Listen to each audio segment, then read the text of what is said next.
Good day. Please introduce yourself. Good morning, Madam and Sir. My name is Rosemary M. Makasohot. I'm 30 years old.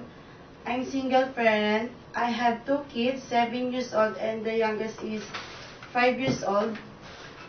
I'm high school graduate. Okay. Do you have work experience abroad as a domestic helper? No, sir, but I have experience here in the Philippines. 4 years contract.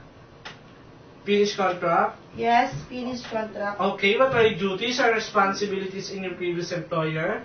My duty and responsibility is taking care of kids and elderly. The eldest is 5 and the younger is 2. The elderly is 71 years old. She's female and healthy. Such as? Such washing clothes and ironing and car washing and all the household works. Can you tell us how you take care of the children, a baby and elderly?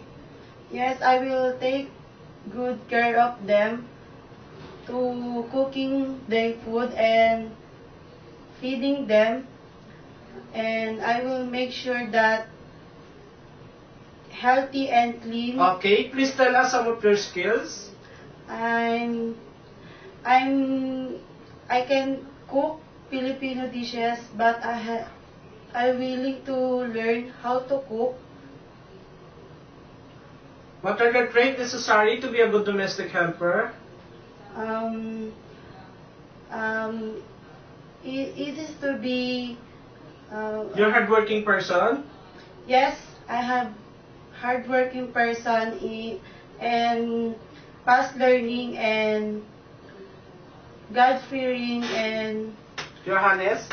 honest and Okay. Anything else you want to tell for your future employer? Can you tell them now? I promise I will be finished 2 years contract. Thank you and God bless. Thank you so much.